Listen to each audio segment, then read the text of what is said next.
આપણી યુટ્યુબ ચેનલમાં તમારું સ્વાગત છે રોકી બ્લોગમાં। તો તમે જોઈ શકો છો આપણા પાછળ છે દેખાય છે એ દ્વારકાનું મંદિર છે। તો આપણે દ્વારકાના મંદિરમાં દર્શન કરીને આવ્યા છે અને પ્રસાદ પણ લીધેલો છે। તો હવે આપણે જઈ રહ્યા છીએ બેટ દ્વારકા તરફ, પછી બેટ દ્વારકાથી આપણે જઈશું સોમનાથ મંદિર। તો બને ત્યાં સુધી આપણા વિડીયો જોવાનું ભૂલતા નહીં, કેમ કે આપણે અહીંયાથી દર્શન કરી લીધા છે। હવે કીધું છે તો હવે જમી બમીને નાસ્તો કરીને પછી આપણે જઈએ છીએ બેટ દ્વારકા।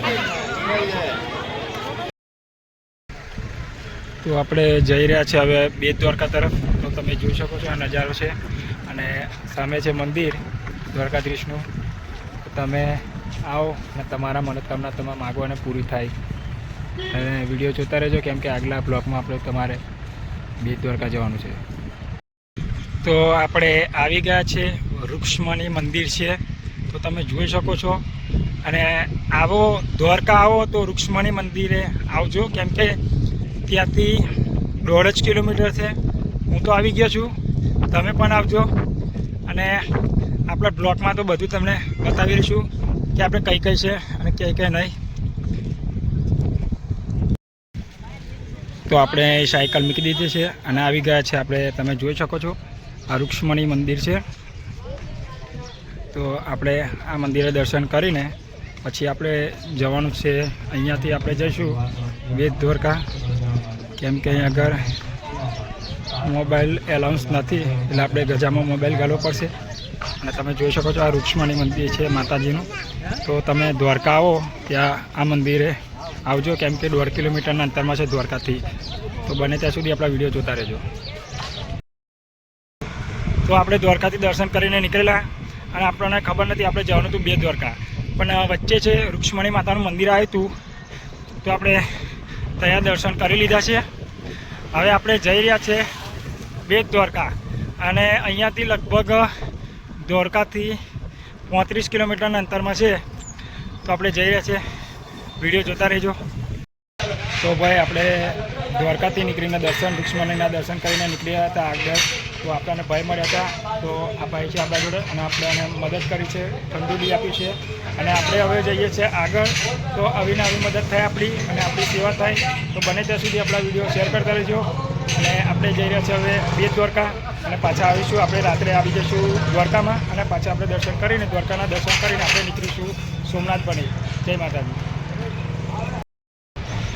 તો તમે જોઈ શકો છો કેટલો મોટો બ્રિજ છે, એ સાયકલથી ચડાવવાનો છે અને આપણે ચડાવી પણ દઈશું, કેમ કે આપણામાં હિંમત છે ચડાવવાની।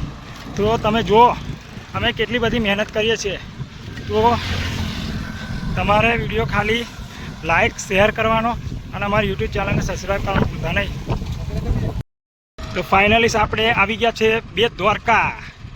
તો તમે બેટ દ્વારકા જોઈ શકો છો અને સામે બ્રિજ છે, તો આપણે બ્રિજ ઉપર જઈએ છીએ। તો ફાઇનલી આ બીજું બેટ દ્વારકાના અંદર એન્ટર થતાં પહેલાં બીજું બોર્ડ છે, હવે ત્યાં આગળથી આપણે વળી જવાનું છે। તો બને ત્યાં સુધી આપણે વિડીયો જોતા રહેજો અને મોર બ્રિજ પણ તમને બતાવીશું।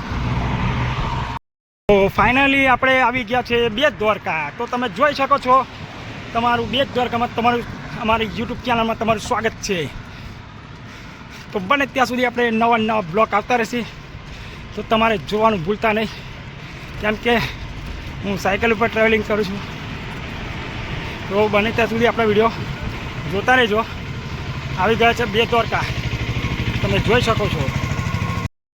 તો આપણે પહોંચી ગયા છે બ્રિજ ઉપર, હવે આપણે બનાવીશું વિડીયો અને તમે જોતા રહેજો આગળ બ્લોગમાં। અને આપણે અહીંથી રિટર્ન પાછું જવાનું છે દ્વારકા। આ છે બેટ દ્વારકા, આપણે પાછું રિટર્ન જવાનું છે દ્વારકા, કેમ કે આપણે વિડીયો બનાવીને જતા રહીશું।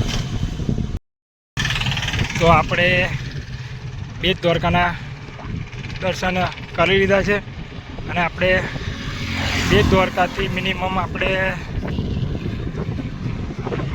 15 કિલોમીટર કાપી નાખ્યું છે। બને ત્યાં સુધી આપણા વિડીયો જોવાનું ભૂલતા નહીં, કેમ કે નવા બ્લોગ આવતા રહેશે। તો આપણે આ હોટલમાં જમી લીધું છે અને આ પડી છે આપણી સાયકલ। તો તમે જોઈ શકો છો, કોઈ દિવસ આવો તો નીલકંઠ કાઠિયાવાડી સ્ટોર તો એ આવજો। હવે આપણે જઈ રહ્યા છીએ રૂમ ઉપર। હવે સાયકલ લઈને જઈશું રૂમ ઉપર. તો આપણે આવી ગયા છે હવે અહીંયા આગળ રૂમમાં સાયકલ મૂકવાની છે.